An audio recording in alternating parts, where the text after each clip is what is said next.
Pris sur le vif. Maslek Info. Le président de la République, qui est également le président du Conseil supérieur de la magistrature, dans cette interview de Jeune Afrique, il dit, et je le cite, « Ceux dont la justice n'a pas d'éléments pour les maintenir en prison doivent sortir. Ceux dont la justice n'a pas d'éléments pour les maintenir en prison doivent sortir. » Et c'est de bon sens. Au moment où on parle, la justice n'a rien, n'a aucun élément qui puisse justifier la détention actuelle de M. Edwin Bala Kobambiam et M. Afana Ongo. De sorte que cette détention est devenue, depuis le 5 février 2021, totalement arbitraire. Et c'est inacceptable dans un état de droit. Nous demandons donc à Madame le procureur général près la cour d'appel de Libreville de libérer mes clients. C'est la loi qui le commande. Ce n'est pas moi. C'est la loi qui élève. C'est la loi qui dit ce qui doit être fait. C'est par la loi qu'on juge. C'est la loi qui blanchit. C'est la même loi qui condamne. Et c'est la justice, après avoir mené ces enquêtes, qui a décidé que ces deux individus, entre autres, parce que ce ne sont pas les seuls qui ont bénéficié de la liberté, qui ont eu le non-lieu. Il y a deux autres personnes encore, mais ce ne sont pas mes clients. Donc, ils sont au total 4 ou 5 à avoir obtenu un non-lieu et qui n'ont plus rien à faire à 100 familles au moment où on parle. Pris sur le vif. S'agissant de l'appel interjeté par le ministre de la Défense, une fois encore, on doit à la vérité de reconnaître que le ministre de la Défense a le droit de faire appel d'une ordonnance du juge d'instruction militaire à compter de la notification. Et il dispose de 15 jours. Ça aussi, la loi l'a prévu. Mais qu'est-ce que la loi dit? Pour savoir ce que la loi dit, on regarde simplement l'autre article, parce que là-bas, c'était d'abord l'article 35. Et là, on va invoquer l'article 36. L'article 36 de la même loi numéro 7/73 du 20 décembre 1973 indique que le ministre de la Défense a le droit d'interjeter appel de toute ordonnance du juge d'instruction devant la chambre spéciale de mise en accusation. On fait appel devant une juridiction, ou si vous voulez, on fait appel devant un juge. À aucun moment, le procureur, qu'il soit de la République, qu'il soit général, n'est habilité à recevoir l'appel, nonobstant la qualité de la personne, nonobstant la qualité de l'appelant. Or, ce qui s'est passé, c'est que le ministre de la Défense a interjeté appel de l'ordonnance du juge d'instruction devant le procureur général. Cet appel qui a donc été interjeté devant le parquet de la République n'a aucune existence juridique. Parce que le parquet n'est pas une juridiction. Et le fait d'avoir passé cette lettre au procureur de la République pour qu'il envoie et soit transmis à toutes fins utiles à Madame le juge d'instruction ne constitue pas un appel au sens de la loi. Maslek Info.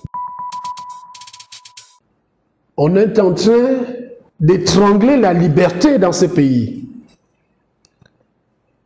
De jour en jour. Et cette situation, beaucoup semblent se complaire. Semblent se complaire. Parce que nous n'arrivons pas à comprendre que les règles processuelles soient ignorées, volontairement ou non, par les personnes qui sont chargées de les mettre en pratique. Et l'attitude ou la démarche du procureur général et du ministre de la Défense est symptomatique de cette situation.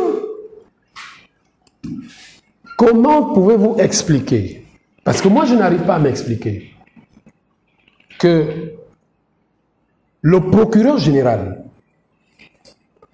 il reçoit l'entier dossier sur l'appel qui a été fait par le ministère public.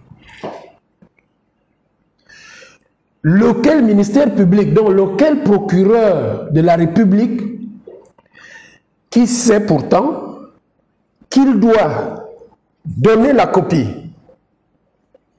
de la décision du juge d'instruction au ministre de la Défense, ne le fait pas, ou oublie de le faire, volontairement ou non, il se contente, lui, procureur de la République, de transmettre le dossier pour qu'on examine l'appel que lui, il a interjeté. Alors, le procureur général reçoit le dossier dans ces conditions-là. Lui aussi n'essaye pas de recadrer le procureur de la République pour lui demander de notifier d'abord au ministre de la Défense. Parce que c'est lui qui doit le faire. Il reçoit le dossier, il fait ses réquisitions, il prend ses réquisitions et il envoie le dossier à la chambre d'accusation spécialisée sans se poser la question de savoir si cette chambre d'accusation spécialisée était compétente pour connaître de ces litiges. À partir du moment où la chambre d'accusation spécialisée dit au procureur général, moi je ne suis pas compétent. C'est là où le procureur général se retrouve et dit, ah mais oui, il y a le ministre de la Défense qui n'a pas été notifié. Parce qu'en réalité, à partir du moment où la chambre d'accusation spécialisée s'est déjà prononcée sur l'appel du ministère public, donc du parquet de la République, c'est terminé. Sauf à faire un pourvoi en cassation, et le pourvoi en cassation n'est pas suspensif d'exécution. Il faut libérer ces gens-là. Maslek Info. Les gens oublient trop souvent. Lorsqu'on dit, on affirme que force doit rester à la loi. Force doit rester à la loi. Ce n'est pas seulement pour brutaliser les petites gens. C'est aussi pour ceux qui sont chargés d'exécuter la loi, de respecter les prescriptions légales. C'est aussi ça la force qui reste à la loi. Et donc, si le ministre de la Défense doit interjeter appel d'une ordonnance du juge d'instruction, il fait appel au cabinet du juge d'instruction. Et il fait appel au cabinet du juge d'instruction après qu'il ait reçu notification de l'ordonnance du juge d'instruction par le procureur de la République. C'est ce que la loi dit. S'il n'a pas reçu notification du procureur de la République de l'ordonnance du juge d'instruction, il y a violation flagrante de la loi. Et si le ministre de l'Intérieur, le ministre de la Défense, ne fait pas appel de l'ordonnance du juge d'instruction chez la personne qui a rendu la décision, parce que après, c'est aussi une affaire de bon sens. Maslek Info. Il y a trop d'errements, il y a parfois trop de légèreté dans la gestion des procédures judiciaires. Et pourtant, ces choses sont simples. Il suffit de respecter la procédure. C'est aussi simple que ça. Quelqu'un est poursuivi pour tel ou tel chef d'infraction. La loi elle-même sur laquelle se base le poursuivant décline la voie à suivre. Si recours il y a, ce qui doit être fait, c'est simplement ce qui y a à suivre. Mais nous n'arrivons pas à comprendre quelle est cette situation-là qui fait que de plus en plus, on marche sur la loi. Au nom de quoi? Nous n'en savons rien. On est extrêmement gêné que parfois, ce sont des gens qui devraient être rompus à la maîtrise de la loi, à la maîtrise de la procédure, qui se retrouvent en train de mépriser les dispositions légales. Mais nous ne l'acceptons pas. Nous ne l'acceptons pas aujourd'hui. Nous ne l'accepterons pas demain. Et toutes les fois qu'il nous serait donné de constater cela, nous le dénoncerons toujours. Parce que c'est inacceptable. Parce que c'est à cause de ce type de comportement, c'est à cause de ce manque de respect à la loi que mes deux clients se retrouvent encore en prison jusqu'à aujourd'hui, alors qu'ils auraient dû être libres depuis février. Pris sur le vif. Maslek Info.